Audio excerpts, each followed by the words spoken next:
No, yo te quería preguntar ya, Teresa, pero ya sabes que un poco la cabra tira al monte, entonces te quería preguntar por también por la respiración, ¿no? Y sobre todo saber si en estos tipos de cursos dais algo relacionado con la respiración, ¿no? Antes de dar una charla o entre medias de dar una charla, o no sé, no sé. Sí, sí, la respiración es básica. Sin respiración no hay voz. Esto es así. El que te diga, ay, es que estoy un poco afónico porque me he hecho daño en las cuerdas vocales. Eso es una herida, ¿vale? Ok, herida, entendedme. Ok, pero probablemente muchas de las veces que no tienes voz es porque no hay respiración, no hay diafragma, no hay fuelle, que luego ahondaremos en esto, ¿no? Pero sí, necesitamos una base de técnica vocal. En una de las escuelas, por ejemplo, la primera clase siempre es una clase de técnica vocal que, digamos, nos abre al resto de los profesores, que el alumno ya sepa lo que es la respiración diafragmática y que ya entienda un poco el aparato, el instrumento, el violín que tiene, ¿no? Y que entienda por qué la respiración en la vida es de una manera y en esta profesión es de otra. Y luego, por ejemplo, pues en Locución 360 o en la Escuela Europea de Oratoria somos nosotros los que hacemos voz, Vicky o yo en Locución 360 y en la Escuela Europea de Oratoria, Ana y yo, las que hablamos de cómo funciona este cuerpo y este aparato respiratorio aplicado a la locución. O sea, ya de un inicio ya se comenta todo el tema de respiración diafragmática y serán técnicas, ¿no? Interesante. Claro, es que yo no puedo intentar enseñar a nadie interpretación ni dicción si no sale una voz. Y no sale una Claro. voz si no hay respiración. Entonces es la base, es el cimiento.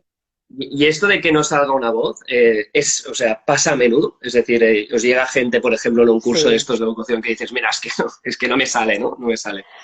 Sí, mira, pasa a menudo y pasa por dos razones. Pasa porque hay gente que se apunta porque no le sale la voz, y entonces digamos ese es su detonante, y Ujú. hay gente a la que le sale la voz a raudales y se pone delante del micro y deja de salir esa voz, ¿no? Y Vale. eso tiene que ver con los nervios, eso tiene que ver con el cuerpo, ¿no? Bueno, si los nervios aprietan esa voz, aprietan ese cuerpo y entonces no sale, ¿no? Vale. La metáfora que tú y yo habíamos hablado Sí, en la conversación que tuvimos, ¿no? Es una gran maestra mía me explicó, una metáfora que nos explicó era, imagínate tu cuerpo como la membrana de un tambor, ¿no? Y al ser tocada, ¡boom, boom, boom! Y ahora imagínate esa membrana a la que le pones un filete encima. Y entonces, claro, ese sonido ya es porque no resuena, se pega en claro. esa membrana, se pega con ese filete, ¿no? Pues a nuestro cuerpo le pasa lo mismo. Cuando estamos nerviosos, nuestro cuello se tensa y Sí, esto hace, mi vientre se tensa, estos mi músculos pecho se secundarios. tensa. Claro, o sea, todos estos músculos secundarios serían como ese filete que se pega a mi membrana y cuando todo el cuerpo es una caja de resonancia, de repente se convierte en una jaula. Y entonces, Claro. sí, y eso lo dan los nervios, claro. Algo de lo que tú No, también hablas mucho, ¿no? Los nervios, el estrés, cómo varían en la respiración y, por tanto, en la voz. no, es una metáfora brutal esta del filete. Al final te imaginas un filete todo encima de la panza, ¿no? Obstruyendo ahí. Y hay que aprender, Exacto. bueno, hay que aprender a sacarse el filete, ¿no? Porque esa Sí. es la conclusión. Mm, Y el, y nada, me gusta mucho que comentes esto porque me ayuda a ligar con lo que te quería comentar también del tema de los vendedores, de los maestros, si quieres los curas o los párrocos, aunque no creo que haya ninguno por aquí, pero gente normal, gente de a pie, ¿no? Gente que yo como trabajamos con la voz también, que me dedico a vender, entre otras cosas, ¿no? Entonces, toda esta gente que trabajamos con nuestra voz y que estamos todo el día, ¿no? Usándola y que tenemos presentaciones y que hablamos con clientes y que hacemos pedidos, ¿no? Y estamos todo el día trabajándola. A veces hay gente que tiene la voz rota, ¿no? Y realmente antes de dar una presentación se ponen nerviosos o ven que no mm, llegan, entonces tienen este timbre como desgastado, ¿no? Entonces yo no mm, sé exactamente qué pasa con el síndrome este de la voz rota, ¿no? Y qué mm. recomendaciones a lo mejor podrías dar, Teresa, para alguien que y tenga que dar una presentación y se empiece a sentir nervioso, ¿no? Y no se vea capaz, ¿no? De sacar una voz. Mm. Pues la voz rota esta que aparece, que no es una voz de que tú tengas ese timbre así, sino que notes que al hablar en público se te coloca esa voz, Pueden pasar varias cosas. Primero puede pasar que a lo mejor si eres un ponente o, por ejemplo, una teleoperadora que trabaja 8 horas hablando, llegue al final del día y esté agotado. Entonces, una de las cosas que necesitamos básicas es descansar la voz. Si eres un profesor que trabajas 8 horas con muchachos de 17 años que no te hacen ni pajorero caso, con lo cual estás en un esfuerzo continuo. Comercial, vendedor, o sea, si esa cosa te agota, la voz se cansa. Entonces sí que hay que decir, venga, pues yo necesito 2 horas al día estar en silencio, 3 horas al día. Después de cenar ya no hablo. Bueno, convives con gente, sí, pero en algún momento lo entenderán, ¿no? Entonces, una cosa básica es que hay que darle un descanso a esa voz. Y la otra cosa tiene que ver más con lo que decíamos de los nervios y de la musculatura, ¿no? Entonces, si mi respiración no es diafragmática, si mi cuerpo no está oxigenado, si no hay aire, si hay tensión, si el nerviosismo hace que el abdomen se colapse, las costillas se colapsen, el diafragma no se mueva, el cuello se ponga tenso, vas a respirar en un estado, que tú hablas mucho de esto en tu blog, vas a respirar en un estado de estrés y va a haber un momento en el que no va a salir la voz. Esto es así. Yo tenía cuando era creativa publicitaria, tenía una trainee que a partir de las 12 de la noche, porque en publicidad los horarios, ole que ole, que a partir de las 12 de la noche no le salía la voz. Y tú decías, pero si hasta las 10:30 yo te he oído bien. Y de repente empezabas a notar cómo eso se iba. Ese era para mí un claro ejemplo de agotamiento. O sea, ese diafragma, ese abdomen ya no tenía fuerza para darle caña al diafragma para que empujase un aire.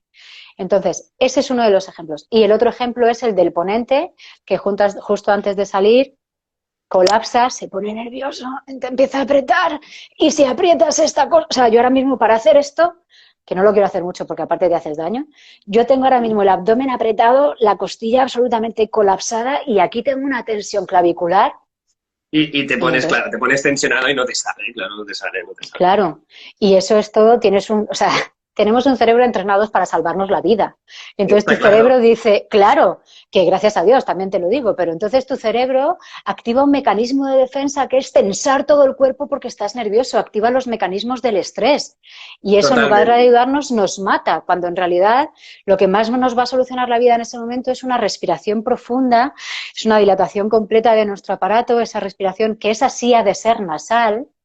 Digo sí que ha de ser nasal porque luego nosotros trabajamos con la respiración vocal y esa respiración sí que tiene que ser una llamada a la calma al cuerpo, ¿no? Esa cosa de... Claro, yo siempre... esto es muy interesante porque al final la voz rota esta, según lo que comentas, Teresa, se desarrolla o bien por agotamiento, ¿no? O bien porque estás nervioso, ¿no? Esto es... Y una alimenta a la otra. Totalmente. Si eres un vendedor que vende todos los días estresado, el viernes estás afónico, pero afónico de laringólogo, no afónico de cansado. Porque lo que digo, el hablar con poco aire, además las cuerdas vocales son muy chiquititas, son así, ¿no? Y hacen como esta vibración, bueno, no es exacta, pero como así. Y si hacen eso sin aire es como un motor sin aceite, no están lubricadas, entonces se están haciendo daño. Ahí pueden aparecer pólipos, nódulos, laringitis crónicas, daños en nuestro violín. Claro. No, y realmente realmente funciona al estrés a una respuesta fisiológica, ¿no? Entonces, claro. hay que aprender a controlarlo porque yo siempre, como bien mencionaba, sí que me gusta mencionar esto de la hiperventilación porque al final cuando respiras demasiado deprisa, lo que estás haciendo es activar este mecanismo de lucha o huida, ¿no? Que es el sistema nervioso simpático, que es un mecanismo excelente si te persigue un mamífero más grande que tú, ¿no? Si te persigue un oso, genial. Pero, oye, que te han mandado un pedido de Teruel, o tienes un cliente que no te responde en Zaragoza, o lo que sea, o tienes que dar una presentación de lo que sea. Esto no es una situación de estrés normal. Entonces, hay que aprender a diferenciar una de la otra, ¿no? Claro. Entonces, muy interesante lo que comentas, y esto de la voz rota... no sé si es común entre locutores o nos pasa simplemente al resto de los mortales. Bueno, entre locutores no es común. Es decir, entre principiantes de locutores sí es común. Igual que tener la voz mal colocada o no trabajar con aire, pero los locutores, o sea, a lo mejor en un trabajo específico, por lo que sea, se te puede disparar una situación de estrés y alarma. Pero nuestro trabajo justo es aunque nos estemos alarmando, conseguir que eso no afecte a la voz. Los Claro. locutores sabemos que de aquí hasta el esfínter tenemos que estar relajados. Luego Claro. ya si aprietas un poquito los dedicos de los pies porque te pones un poco nervioso, luego ya si a la salida o si te tienes que quedar en tirantes locutando, porque claro, uno de los mecanismos del estrés también es el sudor, ¿no? Y tienes un calor horroroso, sí, pero sabemos que todo esto no, a los principiantes a lo mejor sí es más complicado, pero los locutores profesionales no nos podemos permitir el lujo de que eso se note, porque, digamos, Claro. parte de la magia es que el timbre suene fino, suene timbrado, suene bien. Otra cosa es que tu voz, que esto también sucede, Ujú, hay gente que tiene como un carraspeillo de fondo. Y eso no ujú. es una voz dañada, eso es el timbre de tu voz. Hay algunas que están dañadas y hay otras que es que cuando se Un dice, poco a lo Sabina, ¿no? Digamos, un poco este tipo de... exacto. Sabina cantó en falsete muchos años hasta que puso en valor su voz y que era una voz un poco rasgada. Que había mucha noche y mucho tabaco detrás de esa voz, también es verdad. Pero Sí. bueno, hay gente que tal vez no por tanta noche y tanto tabaco o lo que sea, yo tengo un timbre un poquito roto de fondo con un poquito de aire.